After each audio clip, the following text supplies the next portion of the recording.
بسم اللہ الرحمن الرحیم نحمدہ ونصلی علی رسولہ الکریم.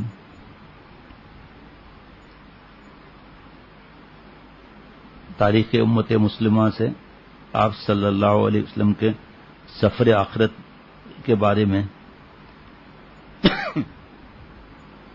اس میں سے بھی کچھ پڑھنا ہے اور کچھ نشر الطیب سے اور کچھ حضرت مفتی عاشق الہی صاحب رحمۃ اللہ علیہ. اور اب وقت آ چکا تھا کہ پیغمبر آخر الزمان صلی اللہ علیہ وسلم دنیا فانی سے عالم جاویدانی کی طرف رحلت فرمائیں کہ نبی آخر صلی اللہ علیہ وسلم نے اپنا فرض منصبی پورا ادا کر دیا تھا. اللہ کا پیغام پوری وضاحت کے ساتھ دنیا والوں کو پہنچا دیا تھا اور اسے ابلاغ میں جد و جہد، صبر، ایثار اور قربانی کی انتہا کر دی تھی. اب شریعت کی تکمیل ہو چکی تھی، وحی کا نزول پورا ہو گیا تھا، دین حق کا پرچم اب سر بلند تھا اور اس کی حفاظت اور اشاعت کیا کر دی. لائیے پھر اعراب لگانا اچھی بات نہیں ہے.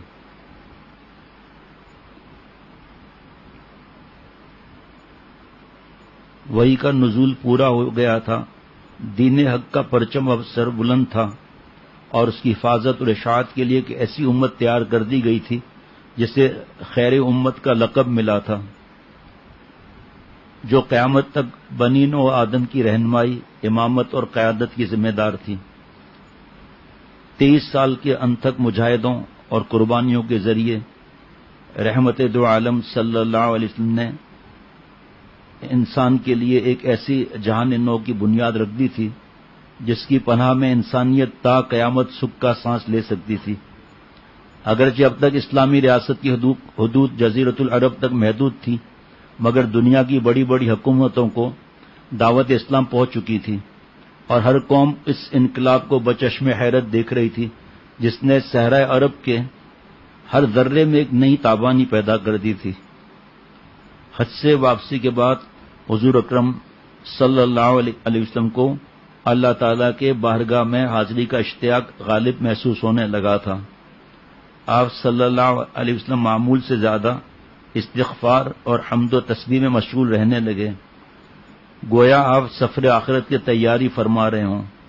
آپ صلی اللہ علیہ وسلم کے ارشادات بھی آپ کی رخصتی کا پتہ دے رہے تھے. آپ صلی اللہ علیہ وسلم نے ایک دن غزوہ احد کے شہیدوں کے لیے یوں دعا فرمائی جیسے آپ سب کو الوداع کہہ رہے ہوں. پھر آپ صلی اللہ علیہ وسلم مسجد میں آئے اور ممبر پر تشریف فرما ہو کر صحابہ رضوان اللہ علیہ مجمعین کو یوں خطاب کیا: میں تم سے پہلے اگلی منزل پر جا رہا ہوں، میں تمہارے لیے گواہی دوں گا، اب تم سے حوض کوثر پر ملاقات ہوگی. مجھے یہ خدشہ تو نہیں کہ تم میرے بعد شرک کرنے لگو، لیکن ڈرتا ہوں کہ تم دنیا داری میں ایک دوسرے سے آگے بڑھنے کی کوشش کرنے لگو اور جس طرح گزشتہ قومیں ہلاک ہوئیں تم بھی اسی طرح ہلاک ہو جاؤ.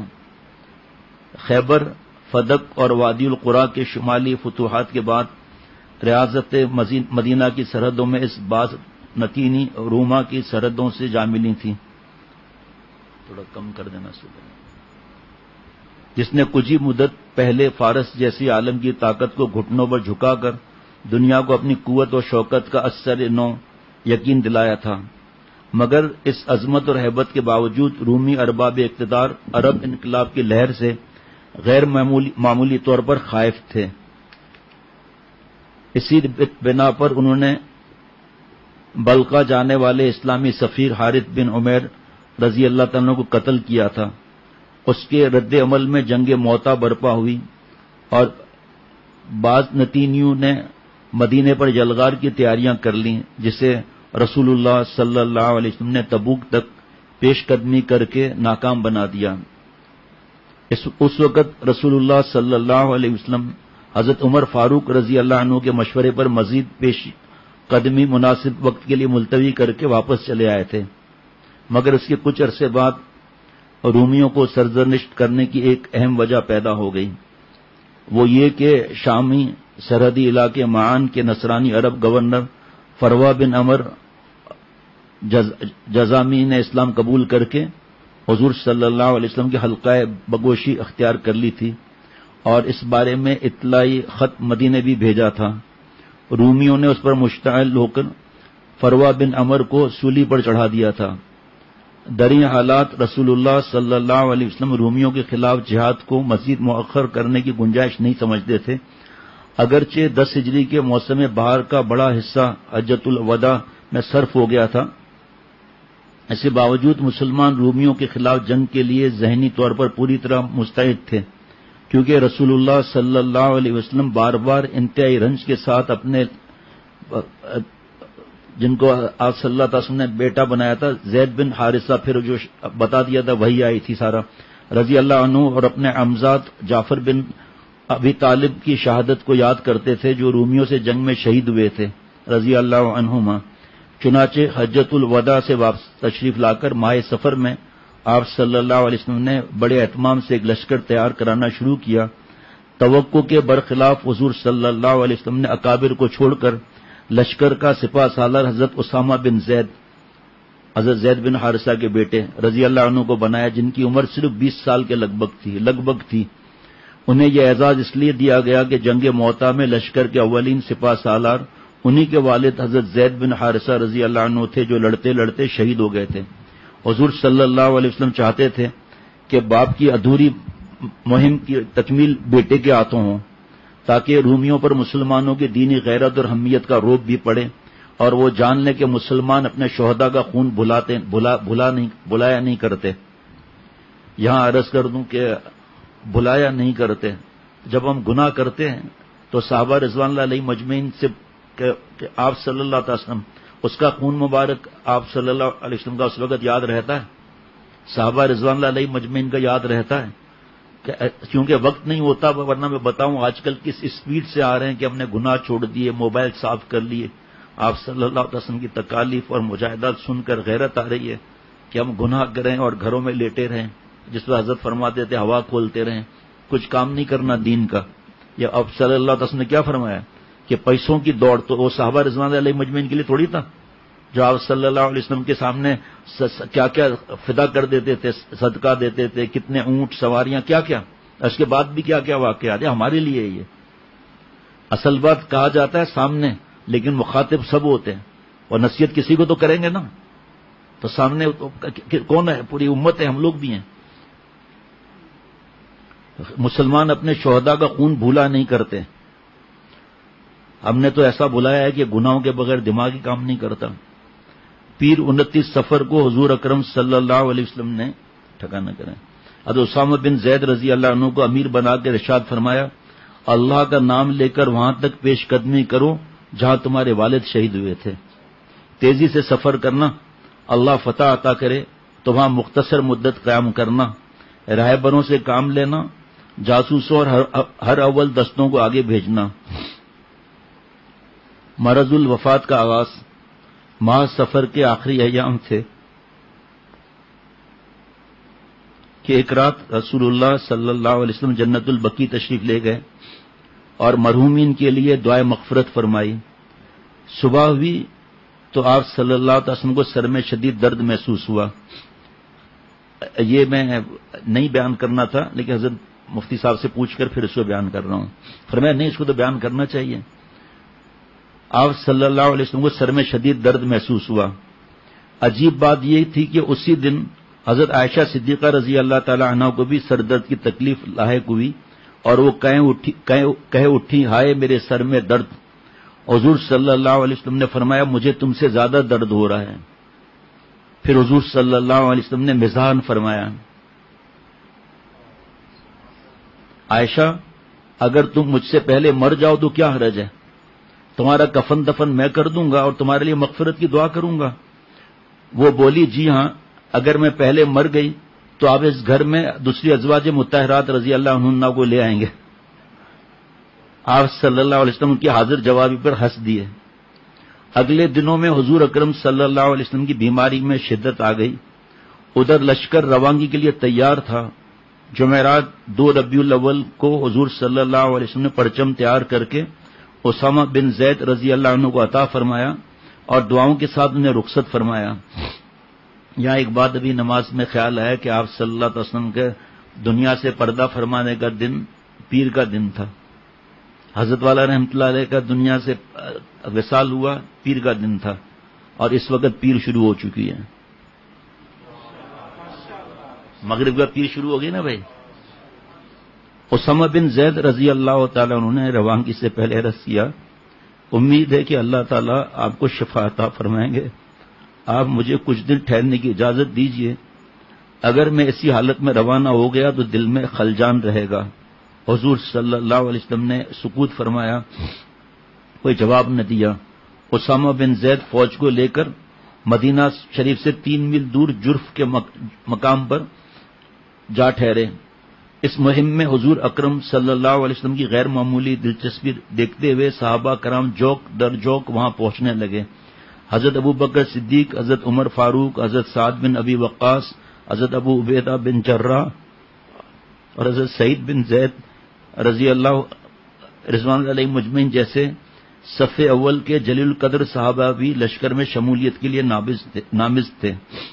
رسول اللہ صلی اللہ علیہ وسلم کا سردرد بڑھتا چلا گیا، اس کے باوجود آپ ازواج مطہرات کے ہاں روزانہ باری باری تشریف لے جاتے رہے، مگر جب تکلیف زیادہ بڑھ گئی تو آپ صلی اللہ علیہ وسلم نے ازواج مطہرات سے اجازت چاہی کہ بیماری کے دن حضرت عائشہ صدیقہ رضی اللہ عنہا کے ہاں گزار لیں تاکہ گھر بدلنے کی زحمت نہ ہو۔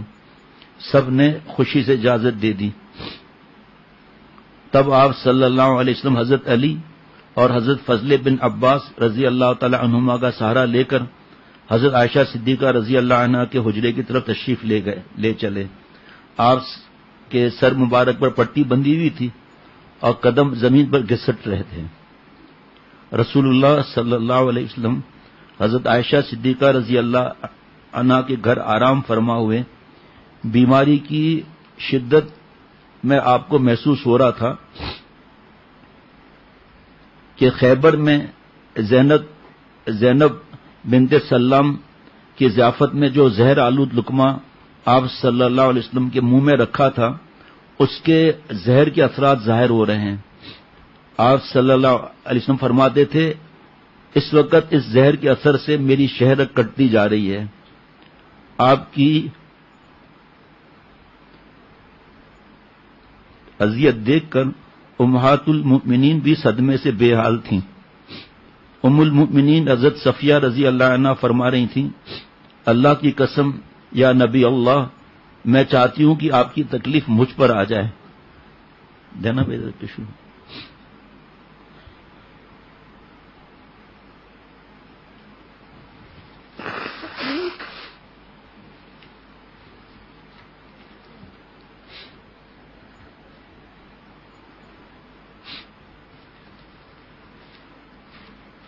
اس وقت رسول اللہ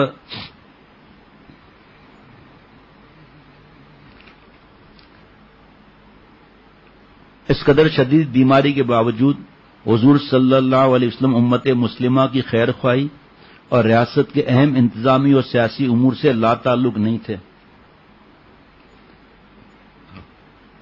آپ صلی اللہ علیہ وسلم نے مسلمانوں کو تلقین کی کہ جزیرۃ العرب میں 2 دن باقی نہ رہنے پائیں۔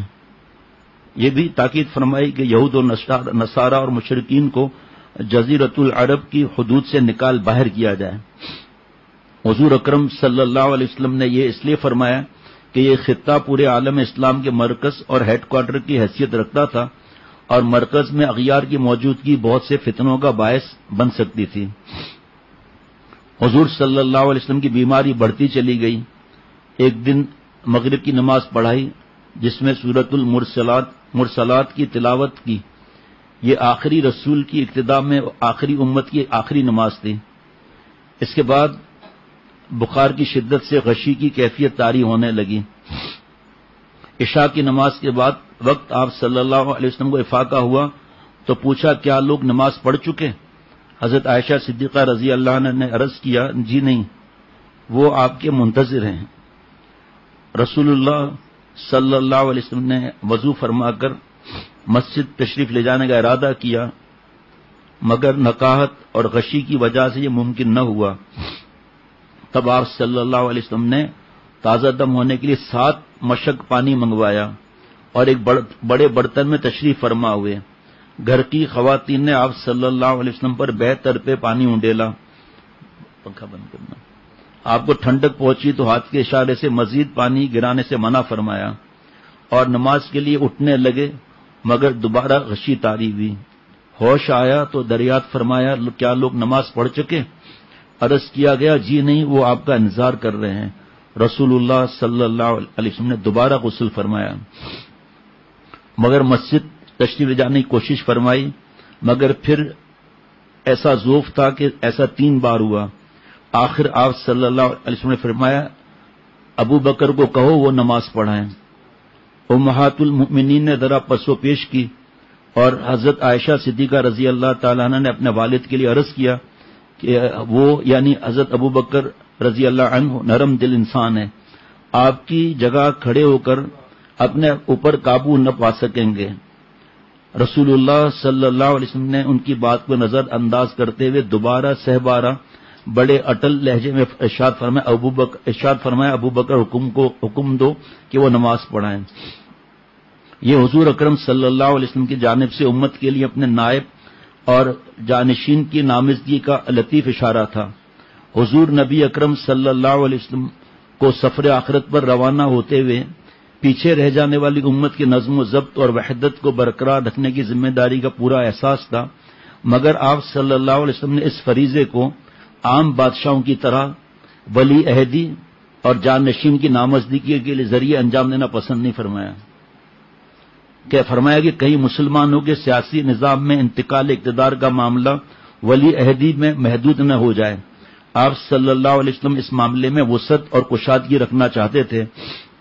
آپ مسلمانوں میں باہمی مشاورت، قومی ہمدردی، خیر خواہی، سیاسی شعور، ذاتی ایثار، اتفاق رائے، غور و تفکر اور افہام و تفہیم جیسی صفات کو اجاگر کرنے کے خواہش مند تھے۔ یہ تبھی ہو سکتا تھا جب انہیں انتقال اقتدار کے معاملات میں ایک لگے بندے طرز کا پابند نہ کیا جاتا، بلکہ انہیں موقع دیا جاتا کہ وہ قرآن اور سنت کی روشنی میں حسب ضرورت بہتر سے بہتر سیاسی نظام تشکیل دے لیا کریں۔ تاہم آپ صلی اللہ علیہ وسلم کے ذہن میں اپنے جانشین کا نام بہت واضح تھا اور وہی شخصیت اللہ تعالی کی طرف سے طے ہو چکی تھی۔ آپ صلی اللہ علیہ وسلم کو مسلمانوں کی بصیرت اور معاملہ فہمی کی صلاحیت پر پورا بھروسہ تھا کہ وہ بھی اسی شخصیت کو خلیفہ چنیں گے، اور یہ شخصیت تھی حضرت ابو بکر صدیق رضی اللہ عنہ کی، جو آپ صلی اللہ علیہ وسلم کے سب سے قریبی رفیق، رازدار، صحابہ میں سب سے زیادہ بزرگ اور سعادت اور امامت کے بارے گراں کو سنبھالنے کے سب سے زیادہ اہل تھے۔ حضور صلی اللہ علیہ وسلم نے حضرت ابو بکر رضی اللہ عنہ کو امامت کا حکم دیا، مگر حضور صلی اللہ علیہ وسلم کی بیماری کی وجہ سے وہ اتنے غمزدہ اور دل شکستہ تھے کہ فوراً تعمیل نہ کر سکے، اور ان کی جگہ حضرت عمر فاروق رضی اللہ عنہ نماز پڑھانے لگے۔ حضور صلی اللہ علیہ وسلم نے حضرت عمر رضی اللہ عنہ کی قرت سنی تو حجر مبارک سے ہی صدا بلند فرمائی، نہیں نہیں نہیں، صرف ابو بکر نماز پڑھایا کریں۔ یہ بھی فرمایا، نہ اللہ تعالیٰ ابو بکر کے سوا کسی کو امام بننے دے گا، نہ مسلمان ایسا ہونے دیں گے۔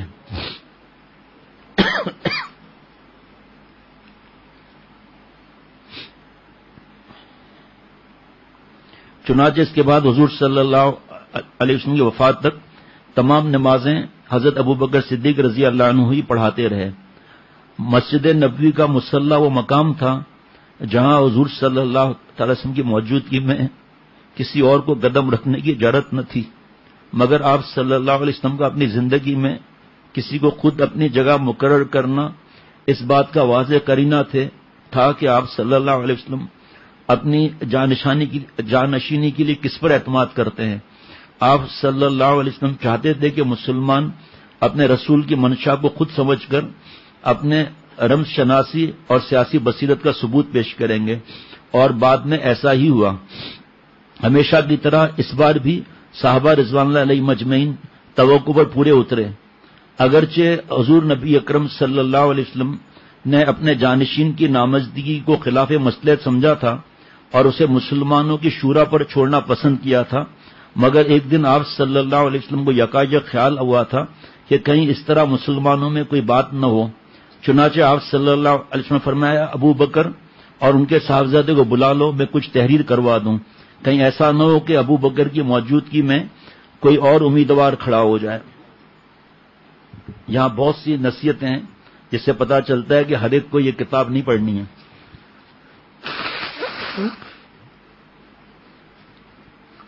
بس علماء کے ساتھ رہ کر ان سے مشورے کر کر، لیکن بیان کرنے سے پہلے بھی پوچھنا چاہیے۔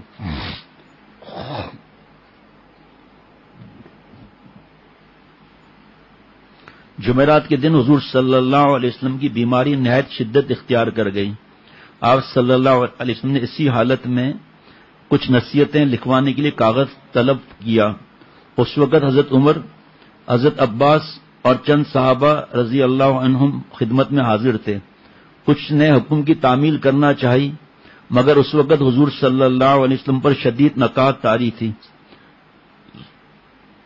بار بار غشی ہوتی تھی، اس لیے حضرت عمر رضی اللہ تعالیٰ عنہ اور دیگر صحابہ نے آپ کی زحمت کا خیال کر کے کچھ لکھانے سے منع کیا اور کہا کہ رسول اللہ صلی اللہ علیہ وسلم کی شدید تکلیف میں ہے، ہمارے پاس قرآن پاک موجود ہے، آپ صلی اللہ علیہ وسلم کی تعلیمات ہمیں کافی ہیں۔ رسول اللہ صلی اللہ علیہ وسلم یہ سب سن رہے تھے، لیکن اطمینان بھی ہو گیا کہ دین کی تکمیل کے متعلق یہ تربیت یافتہ جماعت پر اعتماد ہے اور بعد میں پیش آنے والے نئے مسائل کا حل کتاب اور سنت کی روشنی میں اخذ کرنے کی صلاحیت رکھتی ہے۔ پھر آپ صلی اللہ علیہ وسلم نے نصائح لکھوانے پر اصرار نہ فرمایا اور مجلس برخاست کرنے کا حکم دیا۔ فرمایا اچھا اب تم جاؤ، تاہم ضروری وصیتیں زبانی بتاتے ہوئے فرمایا مشرکوں کو جزیرۃ العرب سے نکال دینا، اسامہ کے لشکر کو اسی اہتمام سے روانہ کرنا جس طرح میں لشکروں کو رخصت کیا کرتا تھا، وفود کا ایسے ہی اعزاز اور اکرام کرتے رہنا جیسا کہ میں کرتا تھا۔ رسول اللہ صلی اللہ علیہ وسلم نے فرمایا کہ اللہ بھی اور مسلمان بھی ابو بکر کے سوا کسی کو خلیفہ نہیں بننے دیں گے۔ ایک دن حضرت علی رضی اللہ عنہ کو کاغذ قلم لانے کا حکم دیا۔ آپ صلی اللہ تعالی علیہ وسلم کچھ وصیتیں لکھوانا چاہتے تھے۔ دیگر صحابہ کی طرح حضرت علی رضی اللہ تعالیٰ عنہ نے بھی لکھنا خلاف مصلحت عرض سمجھا، عرض کیا آپ بیان فرما دیں، میں زبانی یاد کر لوں گا، آپ صلی اللہ علیہ وسلم تعب نہ ہو۔ فرمایا میں وصیت کرتا ہوں کہ نماز کا، زکوٰۃ کا، اور تیسری ایسی بات ہے جس میں بہت فکر رکھنی چاہیے، اس کو پھر دوبارہ حضور صلی اللہ علیہ وسلم فرمایا، نماز کا، زکوٰۃ کا سنتے ہی رہتے ہیں، اور اپنے ماتحتوں کا بہت خیال رکھنا، اپنے ماتحتوں کا۔ یہاں صرف فیکٹری نہیں آتی، گھر بھی آتا ہے۔ ایک گھر میں 4 کمرے ہیں، 4 بھائی رہ رہے ہیں، ہر ایک اپنے کمرے کا بڑا ہے۔ ایک دکان ہے، اس میں 2 آدمی ہیں، وہ اس کا بڑا ہے، اس کے ماتحت وہ ہیں، بیوی ماتحت ہے، اولاد ماتحت ہے، بیوی بچے ماتحت ہے، بہو بیٹی، جہاں جیسا معاملہ اس کو پوچھنا چاہیے، چاہے مدرسہ ہو، چاہے خانقاہ ہو، چاہے جو بھی ہو، اپنے ماتحتوں کا خیال رکھنے کی اس حالت میں آپ صلی اللہ علیہ وسلم فرما رہے ہیں۔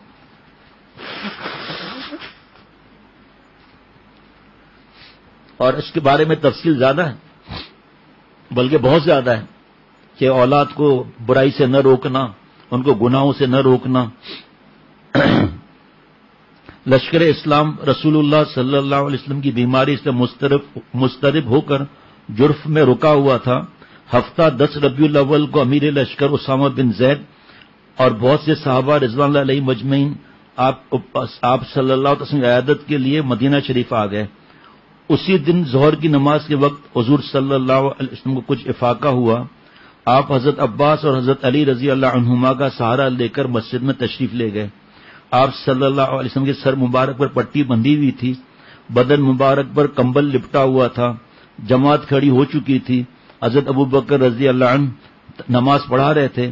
رسول اللہ صلی اللہ علیہ وسلم کے حجرے کا دروازہ پہلے صف کی بائیں جانب تھا، جو مسجد کی طرف کھلتا تھا، اس لیے حضور صلی اللہ علیہ وسلم نے اس لیے حضرت ابو بکر رضی اللہ عنہ نے آپ صلی اللہ علیہ وسلم کی آمد کو فوراً محسوس کر لیا اور امام کی جگہ خالی کر کے پیچھے ہٹنے لگے، مگر آپ صلی اللہ علیہ وسلم نے ہاتھ سے اشارہ کر کے انہیں منع فرما دیا۔ حضرت عباس اور حضرت علی رضی اللہ عنہما کو حکم دیا، مجھے ابو بکر کی بائیں طرف بٹھا دو۔ اب حضرت ابو بکر صدیق رضی اللہ عنہ حضور صلی اللہ علیہ وسلم ابتدا میں نماز پڑھ رہے تھے اور لوگ حضرت ابو بکر صدیق رضی اللہ تعالیٰ عنہ کے تکبیرات پر نماز ادا کر رہے تھے.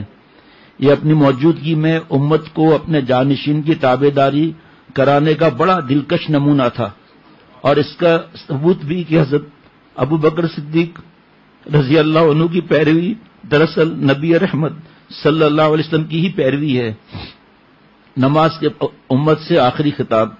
نماز کے بعد حضرت حضور صلی اللہ علیہ وسلم نے اسامہ بن زید رضی اللہ عنہ کا سہارا لے کر اٹھے، جو لشکر کو جرف کے خیمہ گاہ میں چھوڑ کر آپ صلی اللہ علیہ وسلم کی عیادت کے لیے واپس آ گئے تھے. حضور صلی اللہ علیہ وسلم منبر پر تشریف فرما ہوئے اور فرمایا، اللہ نے اپنے بندے کو اختیار دے دیا کہ وہ چاہے تو دنیا کی نعمتوں کو قبول کرے، چاہے تو اللہ کے پاس موجود انعامات کو اختیار کر لے. بس اس بندے نے اللہ کی نعمتوں کو پسند کر لیا ہے. یہ الفاظ سنتے ہی حضرت ابو بکر صدیق رضی اللہ عنہ بے ساختہ بولے، آپ پر میرے ماں باپ قربان، ہماری جانیں اور مال آپ پر فدا. یہ کہہ کر ابو بکر زارو قطار رونے لگے، کیونکہ پورے مجمع میں فقط وہی سمجھے تھے کہ یہ الفاظ حضور اکرم صلی اللہ علیہ وسلم کی رخصتی کا پیغام ہے. رسول اللہ صلی اللہ علیہ وسلم سے حضرت ابو بکر رضی اللہ عنہ کا رونا برداشت نہ ہو سکا اور فرمایا کہ ابو بکر مت رو. پھر فرمایا آپ صلی اللہ علیہ وسلم نے، مجھ پر سب سے زیادہ احسانات ابو بکر کے ہیں. اگر مجھے کسی انسان کو محبوب بناتا ہوتا تو ابو بکر ہی کو محبوب بناتا، مگر ان سے رشتہ دینی بھائی بندی کا ہے. اچھا، مسجد میں کھلنے والے سب دروازے بند کر دینا، صرف ابو بکر کے گھر کا دروازہ کھلے رہنے دینا.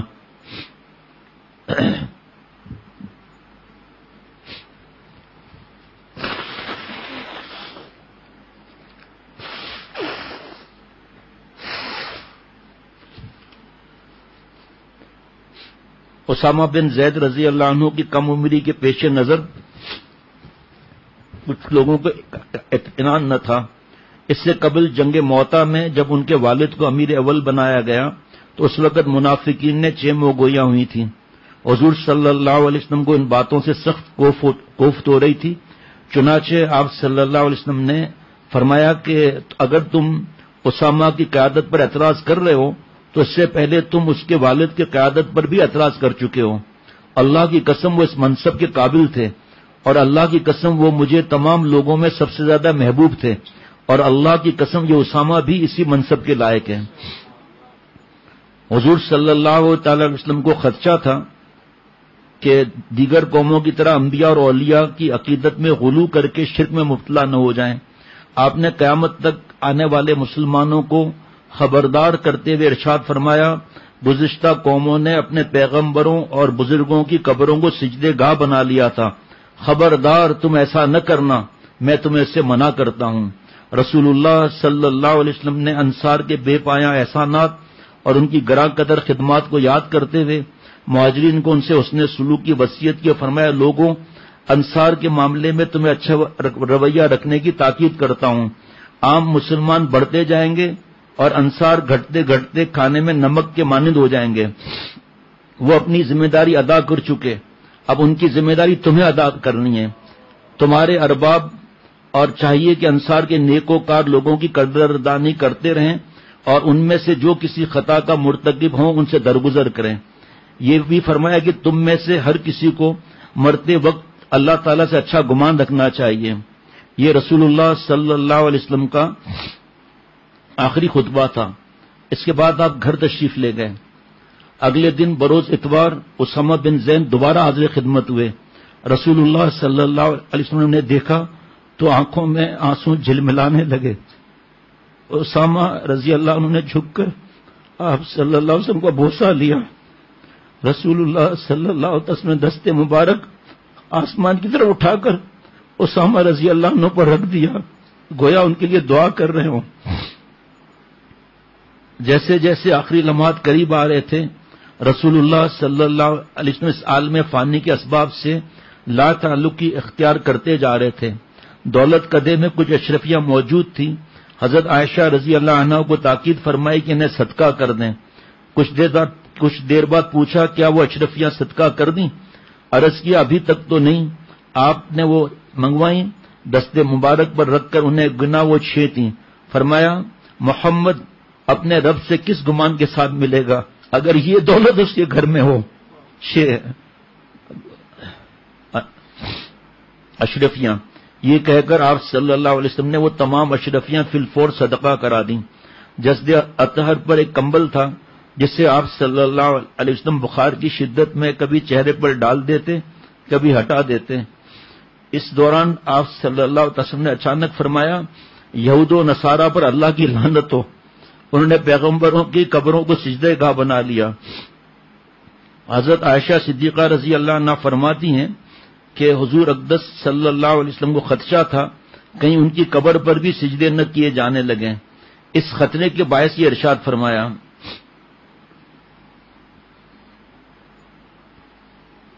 اس شرک کے امکان سے بچانے کے لیے مکان کے اندر تدفین بھی اور قبر تک رسائی کا راستہ بند کر دیا گیا.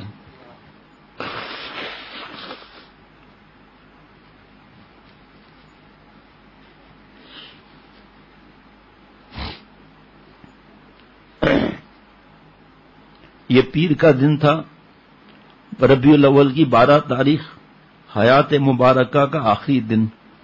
فجر کی اذان کے وقت حضور صلی اللہ علیہ وسلم کی طبیعت بہتر معلوم ہو رہی تھی.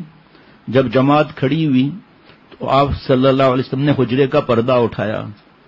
عمر بھر کی محنت کا حاصل آپ کے سامنے تھا. صحابہ رضوان اللہ علیہ مجمعین صف بستہ ہاتھ باندھے بارگاہ الہی میں باادب کھڑے تھے. حضرت ابوبکر صدیق رضی اللہ عنہ نماز پڑھا رہے تھے. حضرت فرماتے تھے اب تو بہت سی باتیں ان بیانات میں مل گئی ہیں کہ جب بھی گناہ کا تقاضا ہو تو سوچا کرو ان باتوں کو. سوچا کرو طائف کے میدان میں پتھر مارے جا رہے ہیں. سوچا کرو ایک دن 70 صحابہ رضوان اللہ علیہ مجمعین شہید ہوئے ہیں احد کے میدان میں. اب یہ باتیں سوچنے کی اور بھی سوچنے کی ہے یہ کہ کس طرح صف میں کھڑے ہوں گے، کیسے آپ صلی اللہ علیہ وسلم دیکھ کر خوش ہو رہے ہیں. رسول اللہ صلی اللہ علیہ وسلم کے لیے یہ منظر اتنا دلکش تھا کہ چہرہ انور خوشی سے تمتمانے لگا. آپ ایسی حالت میں دنیا سے رخصت ہونے پر خوش تھے کہ اسلام کی وارث ایک امت تیار ہو چکی ہے جو تا قیامت اللہ کا پیغام عام کرنے اور بندوں کو بندگی سکھانے کے لیے مستعد ہے. آپ صلی اللہ علیہ وسلم ایک ایسی جماعت چھوڑے جا رہے تھے جو ہر حال میں دعوت اسلام اور جہاد فی سبیل اللہ کے لیے پورے طرح کمر بستہ تھی.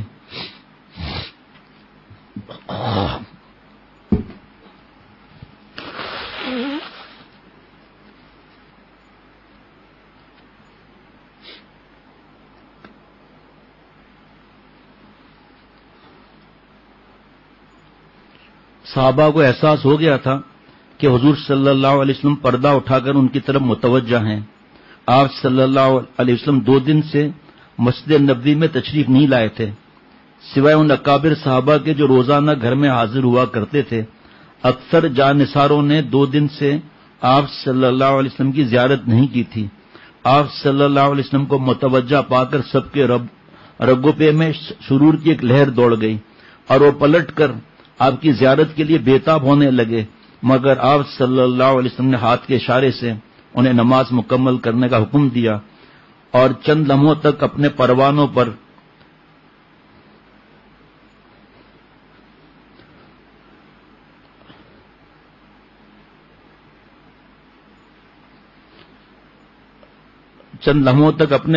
پر الوداعی نگاہ ڈالنے کے بعد حجرہ شریفہ کا پردہ گرا لیا. صبح سویرے حضرت علی رضی اللہ عنہ حاضر ہوئے. رسول اللہ صلی اللہ علیہ وسلم کی حالت بہتر دیکھ کر انہیں تسلی ہوئی. باہر نکلے تو صحابہ رضوان اللہ علیہ مجمعین کی خیر خیریت معلوم کرنے کے لیے بے چین تھے. ان کے دریافت کرنے پر حضرت علی رضی اللہ تعالیٰ نے کہا الحمدللہ حضور صلی اللہ علیہ وسلم اب ٹھیک ہیں. صحابہ رضوان اللہ علیہ اجمعین مطمئن ہو کر اپنے معمول کے کاموں میں مصروف ہو گئے. حضور صلی اللہ علیہ وسلم سے اجازت لے کر حضرت ابوبکر صدیق رضی اللہ تعالیٰ عنہ کچھ دیر کے لیے مسافاتی گاؤں میں اپنے گھر تشریف لے گئے. پیچھے رسول اللہ صلی اللہ علیہ وسلم کی طبیعت پھر ناساز ہو گئی، بے ہوشی طاری ہونے لگی. سحر کے وقت پورے مدینہ منورہ پر سکوت چھایا ہوا تھا.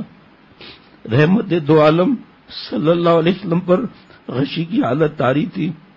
حضرت عائشہ صدیقہ رضی اللہ تعالیٰ عنہ نے رسول اللہ صلی اللہ علیہ وسلم کا سر مبارک گود میں رکھ کر آپ کو سہارا دیا ہوا تھا. آس پاس اس وقت صرف اہل خانہ ہی تھے. اس دوران پیغمبر آخر زمان صلی اللہ علیہ وسلم کی زبان مبارک سے نکلا اولئک الذین انعم اللہ علیہم من النبیین والصدیقین والشہداء والصالحین. ان لوگوں کے ساتھ جن پر اللہ نے انعام فرمایا، انبیاء، صدیقین، شہداء، صالحین. حضرت عائشہ صدیقہ رضی اللہ عنہ نے جب یہ سنا تو سمجھ گئی آپ صلی اللہ علیہ وسلم دنیا میں رہنے یا آخرت کا سفر اختیار کرنے کے بابت پوچھا جا رہا ہے. آپ صلی اللہ علیہ وسلم نے رحلت کو پسند فرمایا.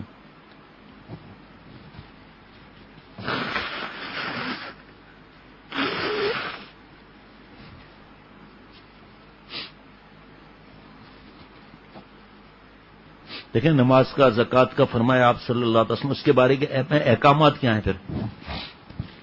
اس کو کون بتائے گا؟ علماء مفتی صاحبان بتائیں گے نا. اب جان کنی کے آثار ظاہر ہونے لگے. آخری لمحات میں رسول اللہ صلی اللہ علیہ وسلم آہستہ آہستہ یہ فرما رہے تھے، نماز کا اہتمام کرنا، ماتحتوں اور کمزوروں کا خیال رکھنا. گالیاں، ناراض تو پھر پکے ہی ناراض، نہ مسکرا کر دیکھنا، نہ احسان کرنا، کچھ بھی نہیں، بس ہم صحیح ہیں، نہ اپنی اصلاح کرانا. آپ صلی اللہ علیہ وسلم یہ الفاظ دہراتے رہے یہاں تک کہ آواز پست ہوتی چلی گئی، صرف ہونٹ ہلتے دکھائی دیتے تھے. حضرت عائشہ صدیقہ رضی اللہ عنہ سورہ فلق، سورہ ناس پڑھ کر آپ صلی اللہ علیہ وسلم پر دم کرنے لگیں. اس دوران نبی اکرم صلی اللہ علیہ وسلم نے آسمان کی طرف دیکھا اور فرمایا پھر رفیق الاعلی، سب سے عالی شان رفیق کے پاس، سب سے عالی شان رفیق کے پاس. اتنے میں حضرت عائشہ صدیقہ رضی اللہ عنہ کے بھائی حضرت عبد الرحمن رضی اللہ عنہ پیلو کی تازہ شاخ ہاتھ میں لیے ہوئے اندر داخل ہوئے. مسواک. نبی اکرم صلی اللہ علیہ وسلم کی نگاہ اس طرف جم گئی. حضرت عائشہ صدیقہ رضی اللہ تعالی عنہ سمجھ گئیں حضور صلی اللہ علیہ وسلم کا مطلب. بھائی سے شاخ لے کر اسے صاف اور اپنے دانت مبارک سے نرم کیا اور مسواک تیار کر کے آپ صلی اللہ علیہ وسلم کو پیش کی. آپ صلی اللہ علیہ وسلم نے اپنے معمول کے مطابق اچھی طرح مسواک فرمائی، مگر جب مسواک واپس فرمانے لگے تو ضعف کی وجہ سے مسواک آپ کے ہاتھ سے گر گئی. رسول اللہ صلی اللہ علیہ وسلم حضرت عائشہ صدیقہ رضی اللہ عنہ کا سہارا لے کر نیم دراز تھے. آپ کے سامنے پانی کا پیالہ رکھا تھا. آپ لیٹے لیٹے بار بار اس میں ہاتھ بھگو کر چہرہ انور پر پھیرتے تھے اور فرماتے تھے لا الہ الا اللہ ان للموت سکرات اللہم اعنی علی سکرات الموت.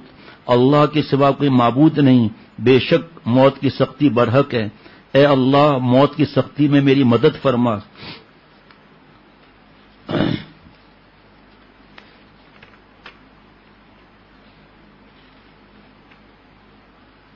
آپ صلی اللہ تعالی وسلم نے اپنے بیٹی حضرت فاطمہ رضی اللہ تعالیٰ عنہ کو بلوایا اور ان کے کان میں کچھ فرمایا جس سے وہ رونے لگیں. پھر دوبارہ ان کے کان میں سرگوشی کی جس سے وہ ہنسنے لگیں.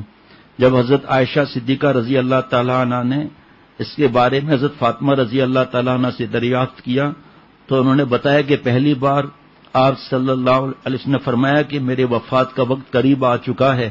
یہ سن کر میں رونے لگی. دوسری بار آپ صلی اللہ علیہ وسلم نے فرمایا تم میرے اہل بیت میں سب سے پہلے مجھ سے آپ ملو گی. یہ سن کر خوشی سے میں ہنسنے لگی.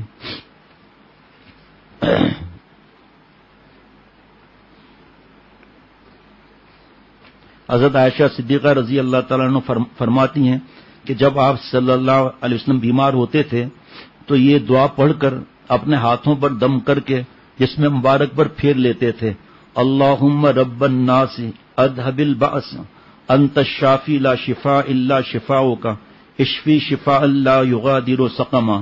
اے مخلوق کے رب اس تکلیف کو ہٹا دے، تو ہی شفا دینے والا ہے، نہیں ہے کوئی شفا مگر اے اللہ آپ کی شفا ہے، آپ شفا عنایت فرمائے، ایسی شفا جو بیماری اور تکلیف کو نہ چھوڑے۔ حضرت عائشہ صدیقہ رضی اللہ تعالیٰ عنہ فرماتی ہیں کہ مرض الوفات کے دنوں میں نے یہ دعا پڑھ کر آپ صلی اللہ علیہ وسلم کے ہاتھوں پر دم کر کے آپ صلی اللہ علیہ وسلم کے جسم مبارک پہ پھیرنا چاہا تو آپ صلی اللہ علیہ وسلم نے اپنے ہاتھ ہٹا لیے اور یوں دعا کی، اللہم اغفر لی والحقنی بالرفیق الاعلی، اے اللہ تو میری مغفرت فرما اور مجھے رفیق اعلیٰ کی طرف بلا لے۔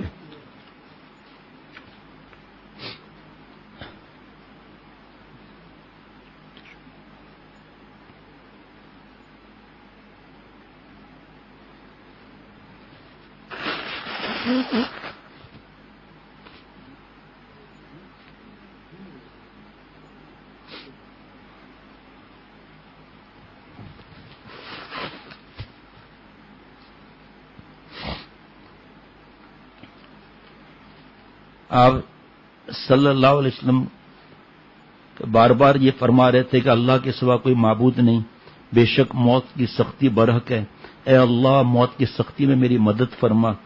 اپنے والد ماجد حضور صلی اللہ علیہ وسلم کی تکلیف دیکھ کر حضرت فاطمہ زہرا رضی اللہ عنہ بے ساختہ سسک اٹھی اور آواز نکلی، واہ کرب ابا، ہائے میرے ابا کی تکلیف۔ رحمت عالم صلی اللہ علیہ وسلم نے لاڈلی بیٹی کی طرف دیکھا اور آستہ سے فرمایا، بیٹی آج کے بعد تیرے ابا کو کوئی تکلیف نہیں ہوگی۔ اس حالت میں آپ صلی اللہ علیہ وسلم پر ایک لمحے کے لیے غشی طاری ہوئی، دستے مبارک پانی کے پیالے میں ایک طرف ڈھلک گیا، پھر ہوش آیا۔ آپ صلی اللہ علیہ وسلم نے اپنے دولت کدے کی چھت کی طرف نگاہ اٹھائی، ہاتھ سے اوپر کی طرف اشارہ کیا اور فرمایا، اللہم الرفیق الاعلی، اے اللہ سب سے عالی مرتبت رفیق۔ پھر ہاتھ سے اوپر کی طرف اشارہ کرتے ہوئے فرمایا، پھر رفیق الاعلی، پھر رفیق الاعلی۔ یہ کہتے کہتے دست مبارک ایک طرف ڈھلک گیا، روح مبارک عالم بالا کی طرف پرواز کر گئی۔ انا للہ و انا الیہ راجعون۔ صحابہ رضوان اللہ علیہ مجمعین پر نزا کا عالم دیکھ کر سیدہ فاطمہ رضی اللہ عنہ، حضرت علی رضی اللہ عنہ کو اور سیدہ حفصہ اپنے والد محترم حضرت عمر فاروق رضی اللہ عنہ کو بلوا لیا تھا، مگر ان کے پہنچنے سے پہلے آپ صلی اللہ علیہ وسلم دار فانی سے پردہ فرما چکے تھے۔ حضور اکرم صلی اللہ علیہ وسلم کی پردہ فرمانے کی اطلاع سن کر صحابہ رضوان علیہ مجمعین پر بجلی گر پڑی۔ کسی کو اپنے کانوں پر یقین نہیں آتا تھا۔ جب سے یہ دنیا بنی تھی کسی نے کسی سے ایسی محبت نہیں کی جیسے صحابہ رضوان علیہ مجمعین کو اپنے آقا اور مولا سے۔ وہ یہ فراق کیسے برداشت کر پاتے؟ سپہر کا وقت تھا، مگر شدت غم سے ایسا معلوم ہوتا تھا جیسے مدینہ شریف پر تاریکی لپٹ گئی ہو، لوگوں کے آنکھوں کے سامنے اندھیرا سا چھا گیا تھا۔ حضرت فاطمہ رضی اللہ تعالی عنہ فرما رہی تھی، آہ میرے ابا جی، آپ نے دائے اجل کی پکار پر لبیک کہہ دیا۔ ہائے میرے ابا جان جن کا مسکن جنت الفردوس ہے۔ آہ ابا جی، ہم جبریل علیہ السلام کو آپ کی وفات کا دھکڑا سناتے ہیں۔ حضرت عثمان رضی اللہ تعالیٰ کی حالت تھی جیسے گویا اور سماعت سلب ہو گئی ہو۔ حضرت علی رضی اللہ تعالیٰ عنہ بیٹھے کے بیٹھے رہ گئے تھے۔ حضرت عمر رضی اللہ تعالیٰ عنہ اس سہنے پر حواس کھو بیٹھے اور ماننے سے انکار کر دیا۔ حضور اکرم صلی اللہ تعالی وسلم کی حضرت ہو گئی۔ منافقین کو اس سہنے پر خوش ہوتا اور سر اٹھاتا دیکھ کر حالت غضب طاری تھی حضرت عمر رضی اللہ تعالیٰ عنہ پر۔ اس کٹھن وقت میں حضور اکرم صلی اللہ علیہ وسلم کے رازدار اور رفیق خاص حضرت ابوبکر صدیق رضی اللہ تعالیٰ عنہ ہی خود پر قابو پائے ہوئے تھے۔ آپ صلی اللہ علیہ وسلم کے پردہ فرمانے کی خبر سنتے ہی گھوڑے کو سرپٹ دوڑاتے ہوئے مدینہ پہنچے، حجرے میں داخل ہوئے۔ جسد اقدس چادر سے ڈھانک دیا گیا تھا۔ انہوں نے چادر کھول کر پیشانی مبارک پر بوسہ دیا اور روتے ہوئے فرمایا کہ میرے ماں باپ آپ پر قربان، آپ کی زندگی بھی بہترین تھی اور وفات بھی بہترین۔ حضرت ابو بکر صدیق رضی اللہ عنہ اب مسجد میں آئے، دیکھا حضرت عمر رضی اللہ تعالیٰ عنہ لوگوں کے درمیان کھڑے نہایت جوش سے کہہ رہے ہیں، کچھ منافق قسم کے آدمی افواہیں پھیلا رہے ہیں کہ رسول اللہ صلی اللہ علیہ وسلم کی وفات ہو گئی، اللہ کی قسم وہ زندہ ہیں، اپنے رب سے ملنے گئے ہیں، جیسے حضرت موسیٰ علیہ السلام گئے تھے، بہت جلد وہ لوٹ آئیں گے اور ان کے ہاتھ پاؤں کٹوا دیں گے جو حضور صلی اللہ علیہ وسلم کی وفات کی خبریں پھیلا رہے ہیں۔ حضرت ابو بکر صدیق رضی اللہ تعالیٰ عنہ نے حضرت عمر رضی اللہ تعالیٰ عنہ خاموش کرا دیا اور صحابہ کو مخاطب کر کے فرمایا،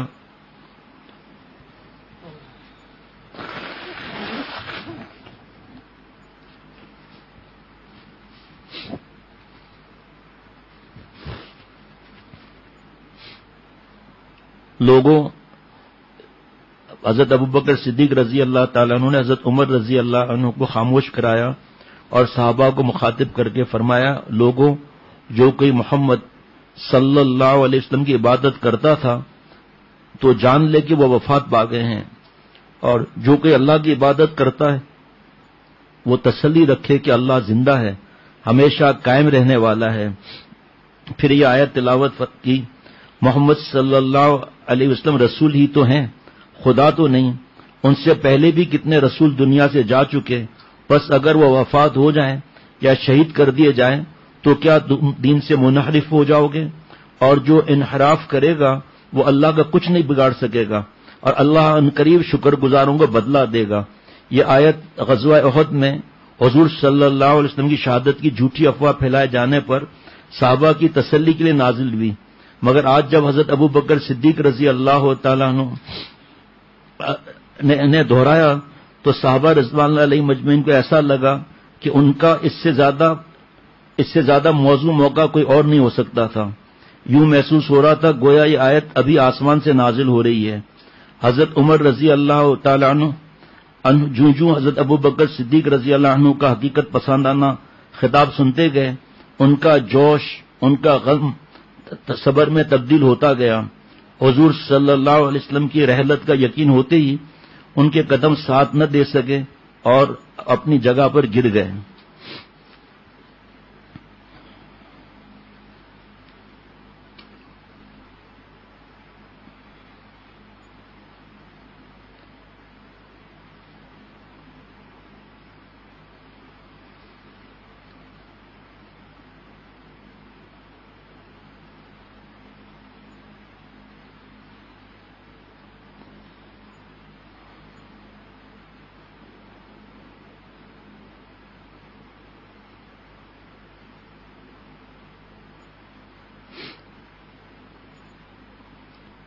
اس دوران خانہ اقدس میں حضور اکرم صلی اللہ علیہ وسلم کے غسل اور تجہیز و تکفین کے امور انجام دینے کی تیاری شروع ہو گئی۔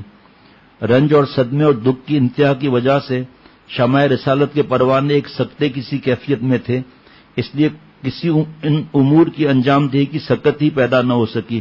بھلا کون تھا جو اپنے محبوب صلی اللہ علیہ وسلم کے جسد اطہر کو مٹی تلے دفن کرنے کی ہمت کرتا؟ کون تھا جو اپنے ہاتھوں سے اپنے جینے کی آس کو نظروں سے اوجھل کر دیتا؟ اعصاب شل ہو چکے تھے، ذہنیں قوتیں مفلوج ہو چکی تھیں، شدید ترین کیفیت جاری رہی تو حضور صلی اللہ علیہ وسلم کے چچا حضرت عباس رضی اللہ عنہ، داماد حضرت رضی اللہ عنہ اور پھپھی زاد حضرت زبیر بن عوام رضی اللہ عنہ غسل دینے اور کفن پہنانے کی امور میں مشغول ہو گئے۔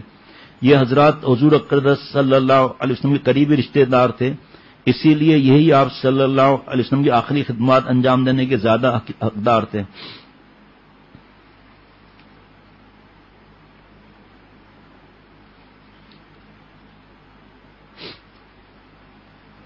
اسی دن منافقوں نے سر اٹھانا شروع کر دیا تھا، ابھی اس وقت نہیں ہے وہ۔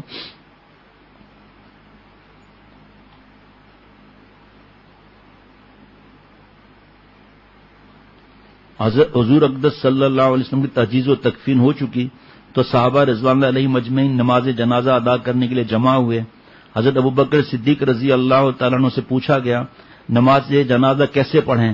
فرمایا ٹولیاں بنا کر اندر جاؤ، نماز پڑھتے رہو۔ چنانچہ اس طرح نماز جنازہ ادا کی گئی۔ رسول اللہ صلی اللہ علیہ وسلم کا جنازہ حجرہ عائشہ میں ہی رہا۔ تھوڑے تھوڑے لوگ حجرے کے اندر داخل آتے اور اپنی نماز پڑھ کر واپس آتے۔ یہ رسول اللہ صلی اللہ علیہ وسلم کی وصیت تھی. رسول اللہ صلی اللہ علیہ وسلم نے وفات سے پہلے فرمایا تھا پہلے میرے گھر والے میری نماز جنازہ ادا کریں, سب لوگ تنہا تنہا نماز جنازہ ادا کریں. اس سے حکم کے مطابق پہلے اہل بیت, پھر مردوں, پھر خواتین, پھر بچوں, پھر غلاموں نے نماز جنازہ پڑھائی. اور لوگ اتنی بڑی تعداد میں تھے کہ سب حجرے میں جا بھی نہیں سکتے تھے.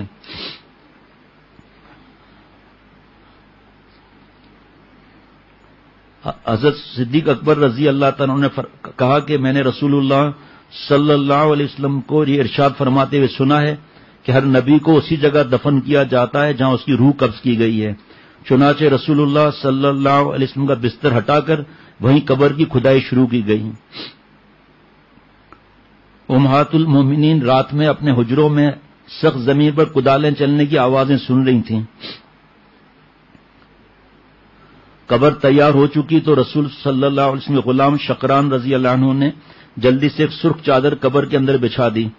حضرت علی, حضرت عباس اور ان کے لڑکے رضی اللہ عنہم نے قبر میں داخل ہو کر جسد اطہر کو اندر اتارا. سب سے آخر میں حضرت مغیرہ بن شعبہ رضی اللہ عنہ مرکز میں اترے, حضور صلی اللہ علیہ وسلم کے کفن کو درست کیا. اس کے بعد مرکز پر مٹی ڈالی گئی اور حضرت بلال رضی اللہ تعالیٰ عنہ نے مشک لے کر قبر پر پانی کا چھڑکاؤ کیا. یوں ہرا کا چاند مدینہ شریف کی خاک میں روپوش ہو گیا, غار ہرا, اور اس کے ساتھ ہی سسکیوں اور ہچکیوں کی آواز سے پورا مدینہ شریف گونج اٹھا. زمین اور آسمان نے اس سے زیادہ سوگوار اور دردناک منظر کبھی نہیں دیکھا تھا. پیغمبر صلی اللہ علیہ وسلم کی جان نثاروں کے لیے یہ احساس ناقابل برداشت تھا کہ اب اس دنیا میں مشتاق نگاہیں آپ صلی اللہ علیہ وسلم کی زیارت کبھی نہ کر سکیں گی. صحابہ نے باقی رات آنکھوں میں کاٹ دی. صبح صادق کے وقت حضرت بلال بن رباح رضی اللہ عنہ حسب معمول اذان دینے لگے. اشہد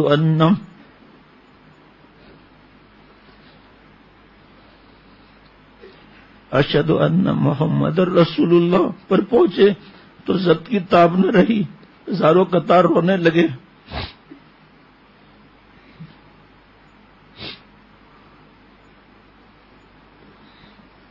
بہت سی باتیں ابھی رہ گئی ہیں.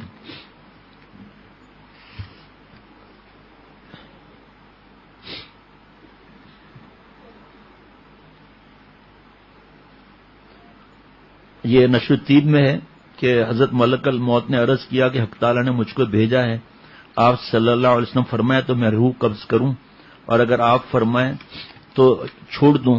مجھ کو آپ کی حکم کی اطاعت کا حکم ہے. آپ صلی اللہ علیہ وسلم نے حضرت جبریل علیہ السلام کی طرف دیکھا. حضرت جبریل علیہ السلام نے کہا, اے محمد صلی اللہ علیہ وسلم, اللہ تعالیٰ آپ کی لقاء کا مشتاق ہے. آپ صلی اللہ علیہ وسلم ملک الموت کو فرمایا کہ میری ملک الموت کو قبضے روح کی اجازت دی.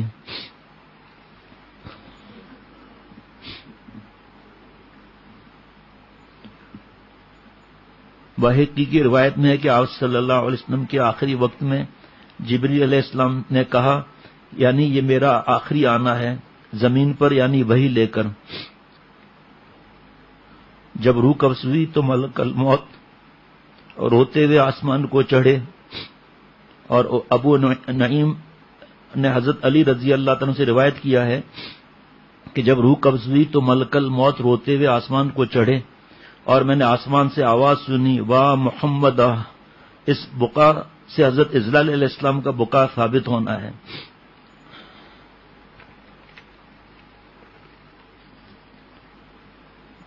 آپ اس طرف آ جائیں ایک منٹ کے لیے, ٹشو دینا مجھے, تو تھوڑا بھیڑ ہے جائے مجھے برابر میں.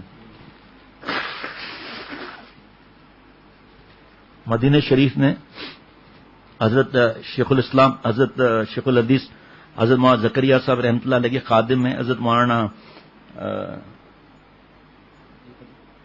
عبد القدیر صاحب دامت برکاتہم. انہوں نے مجھے حضرت فاطمہ رضی اللہ تعالیٰ عنہ کے اشعار مجھے ہدیہ کیے.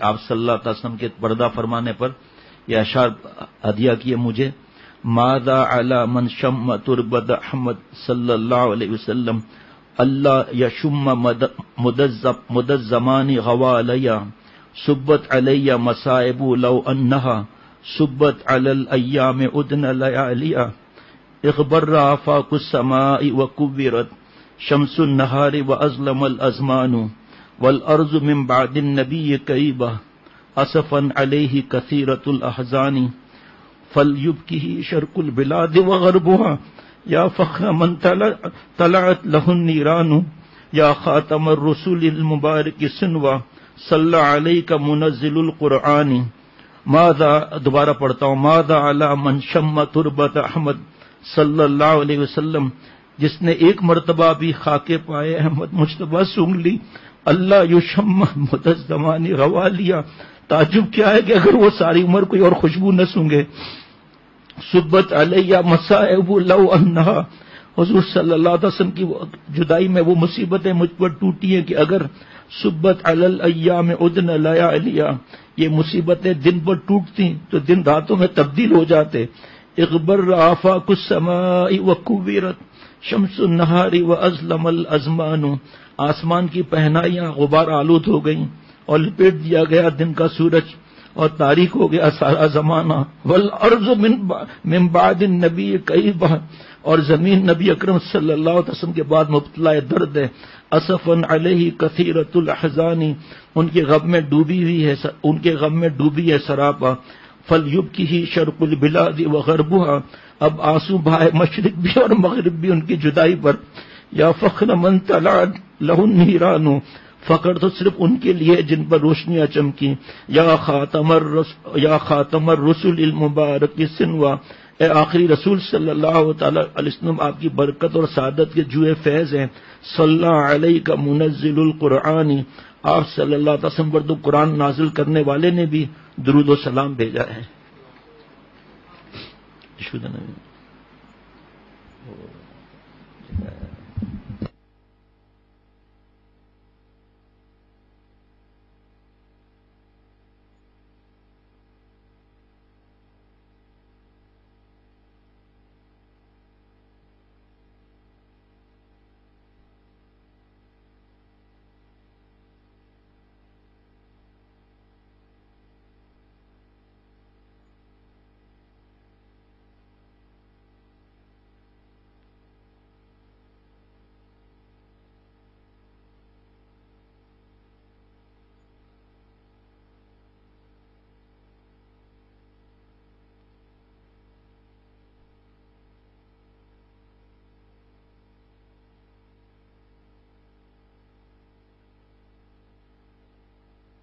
حضرت ابن مسعود رضی اللہ عنہ سے روایت ہے کہ مرض الوفات میں رسول اللہ صلی اللہ علیہ وسلم نے ہمیں طلب فرمایا اور اپنے وفات کے قریب کی خبر دی اور فرمایا اللہ تمہیں خوش رکھے، ہدایت پر قائم رکھے، تمہاری نصرت فرمائے.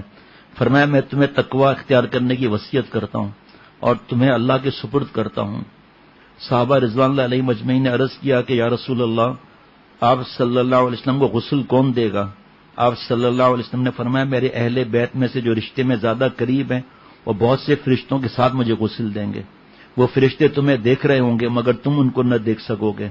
نماز جنازے کے بارے میں فرمایا تم مجھے غسل اور کفن دے دو تو چارپائی پر لٹا کر قبر کے کنارے رکھ دینا، کچھ دیر کے لیے وہاں سے ہٹ جانا کیونکہ سب سے پہلے مجھ پر نماز میرے دوست حضرت جبریل علیہ السلام پڑھیں گے، ان کے بعد حضرت میکائیل علیہ السلام، پھر حضرت اسرافیل علیہ السلام، پھر ان کے بعد ملک الموت نماز پڑھیں گے. یہ مفتی عاشق الہی صاحب رحمۃ اللہ علیہ کتاب سے پڑھ رہا ہوں. ان کے ساتھ فرشتوں کا ایک بڑا لشکر ہوگا. اس کے بعد میرے گھر کے مرد نماز پڑھیں گے، پھر گھر کی خواتین، پھر اس کے بعد تم لوگ گروہ در گروہ، جیسے پہلے بار بار عرض کر چکا ہوں، ابھی کچھ باتیں کل بھی عرض کروں گا. انبیاء علیہ الصلوۃ والسلام کے لیے خاص ہیں وہ چیزیں، وہ باتیں، اور آپ صلی اللہ علیہ وسلم کے لیے بالکل خاص یہ ہیں. وہ تنہ تنہا داخل ہونا، گروہ در گروہ تنہ تنہا داخل ہونا، نماز پڑھنا اور رونے دھونے اور چلانے سے بچنا ورنہ مجھے اذیت ہوگی.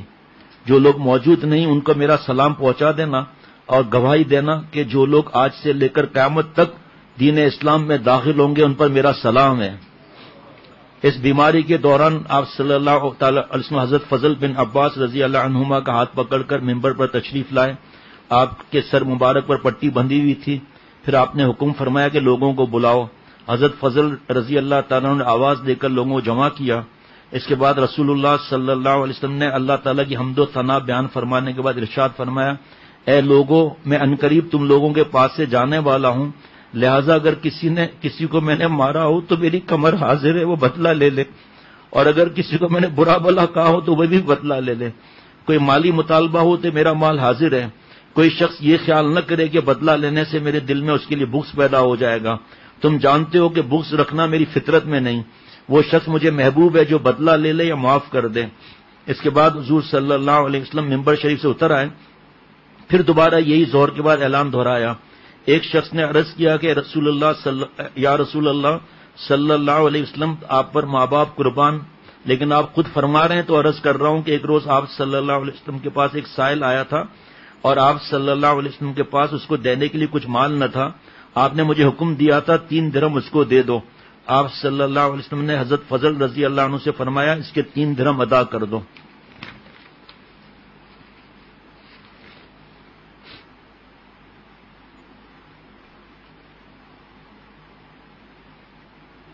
صدیق اکبر رضی اللہ تعالیٰ عنہ نے چہرہ انور سے چادر ہٹائی، یہ دوسری روایت ہے، پیشانی مبارک کو فرتے عقیدت کے ساتھ چوما اور بولے، میرے ماں باپ آپ پر قربان. آپ کی وفات سے نبوت اور وحی کا سلسلہ منقطع ہو گیا. آپ صلی اللہ علیہ وسلم کی تعریف کا حق ادا نہیں کیا جا سکتا. اگر آپ صلی اللہ علیہ وسلم رونے سے منع نہ کیا ہوتا تو ہم اپنی آنکھوں کے آنسو آپ صلی اللہ علیہ وسلم پر ختم کر دیتے. رونا چلانا وہ آنسو بہانا منع نہیں، جو آپ نے سنا بھی ہوگا. آپ کو اشعار سنا دیں. اللہ، اشعار اسی مائک پر ہوں گے یا وہی مائک؟ آپ صلی اللہ علیہ وسلم کی پیاری سنتیں شیخ العرب والعجم عارف باللہ حضرت مولانا شاکی محمد اختر صاحب رحمۃ اللہ علیہ کی کتابچہ نہ ہو تو پھر لے لیں. ہے تو آج سے ہی ارادہ کر لیں گے، کھانے کے وقت سنتیں ادا کریں گے ابھی جب جائیں گے گھر. اور جو گھر میں سن رہے ہیں سب ہاتھ دھوئیں گے، بسم اللہ کہیں گے، سنتیں لکھی ہوئی ہیں، اور پھر رات کے سوتے وقت کی بھی سنتیں ادا کر کے آج سے ہی شروع ہو جائیں گے، اور اپنے بچوں کے بھی تعلیم دیں گے انشاءاللہ تعالی.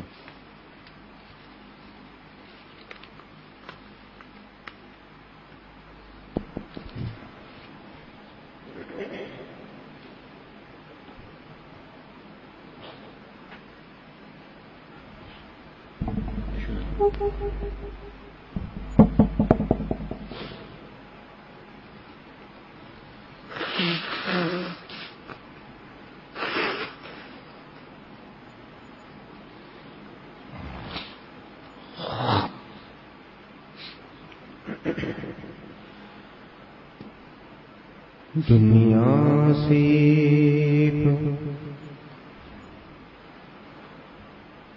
محمد موتی صلی اللہ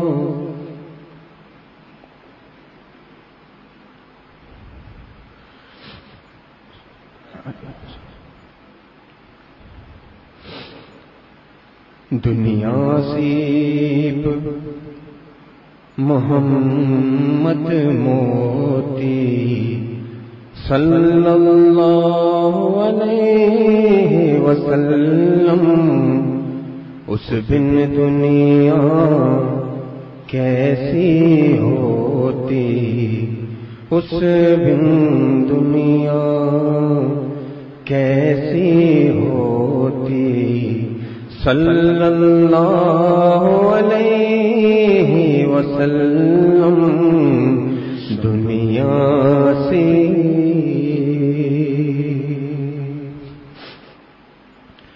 مقصود کونین محمد، مطلوب دارین محمد، مقصود کونین محمد، مطلوب دارین محمد، اس بن دنیا کیسے ہوتی صلی اللہ علیہ وسلم اس بن دنیا کیسے ہوتی صلی اللہ علیہ وسلم دنیا سے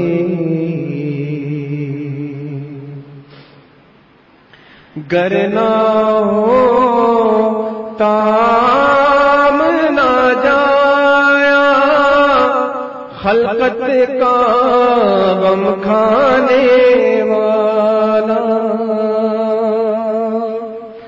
گر نہ ہو تام نہ جایا خلقت کا غم کھانے والا خلقت میٹھی نیند نہ سوتی خلقت میٹھی نیند نہ سوتی صلی اللہ علیہ وسلم اس بن دنیا کیسی ہوتی صلی اللہ علیہ وسلم دنیا سے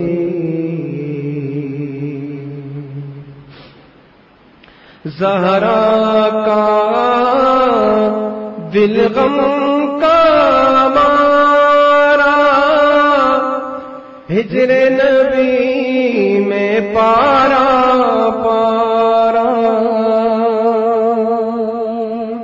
زہرا کا دل غم کا مارا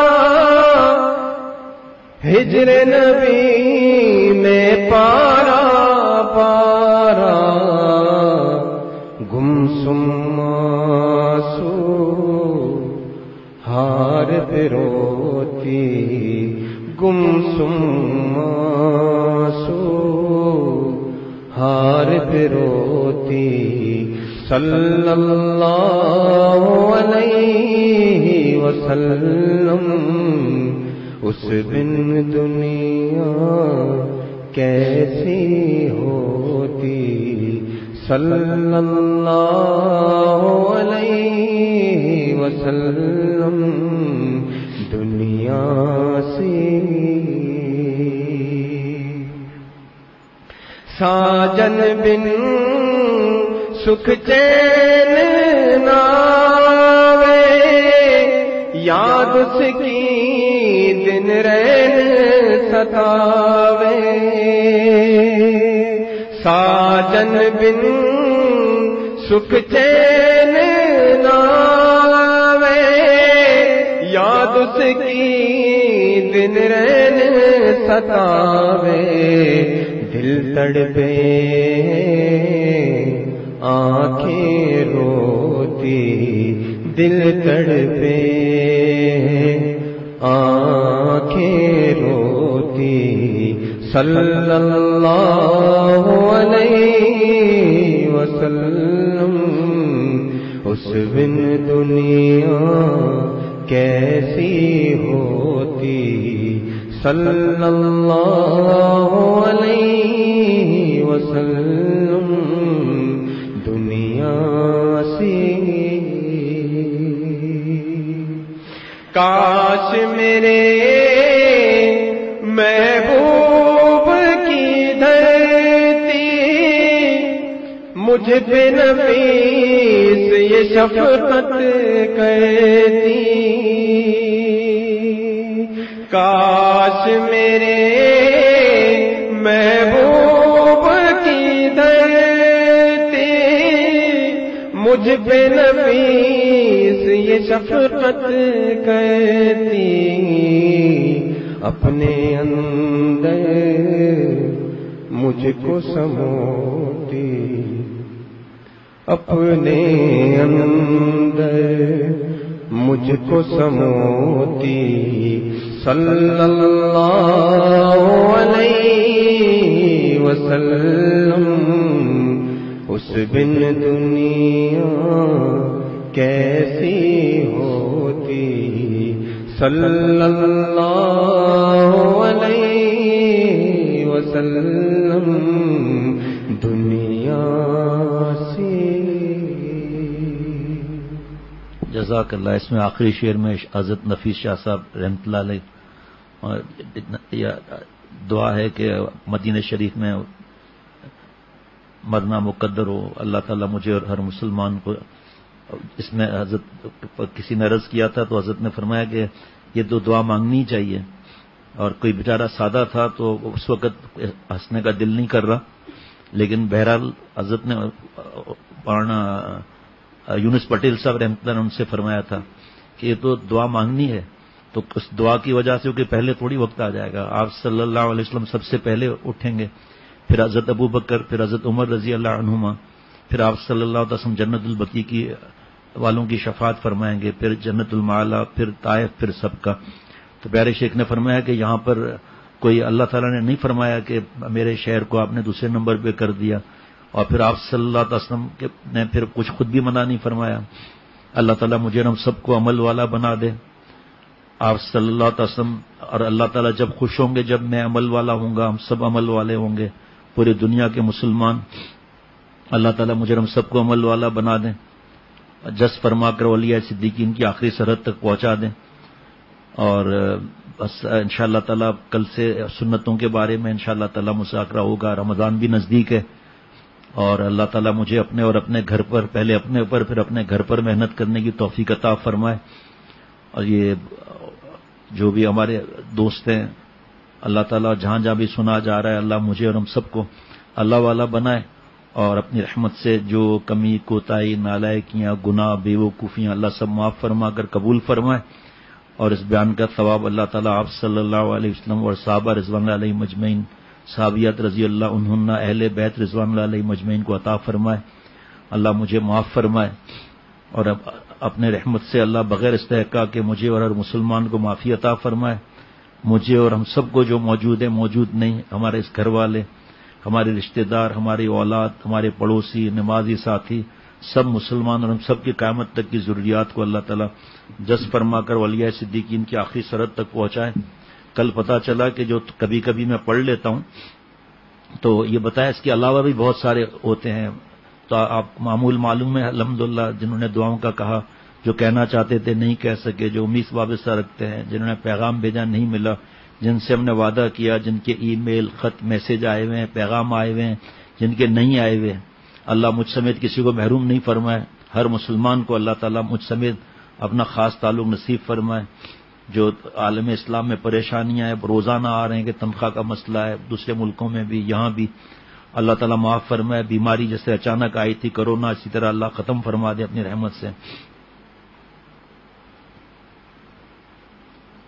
توبہ کر لیں مجھ سے, اللہ تعالیٰ اپنی رحمت سے. بددعا نہیں دینا چاہیے, سخت منع ہے. مولانا قاری ارشد عبید صاحب کے گھر والوں کو طبیعت ناساز ہے, اور اللہ صحت عطا, بہت بڑی فہرست ہے یہ, اللہ تعالیٰ کو معلوم ہے اس میں کیا لکھا ہے. اللہ تعالیٰ میرے اور سب کے جملہ مقاصد حسنہ پورے فرمائے. اور ہمارے دوست ہیں, ان کی اہلیہ کو ان کے گرنے کی وجہ سے ان کی بازو میں تکلیف ہے, اللہ صحت عطا فرمائے. میرے بھی کندھے میں تکلیف ہے, اس کے لیے بھی خواب دعا کریں خاص. اللہ دوستوں کے نیک گمان سے بڑھ کر نوازش فرمائے. ربنا تقبل منا انک انت السمیع العلیم. السلام علیکم ورحمۃ اللہ وبرکاتہ. معافات جس کو پتا ہو بند کر دیں, بند کر دیں. ایک بات ضروری بتانی تھی, صرف بند کر دیں 1 منٹ کے لیے.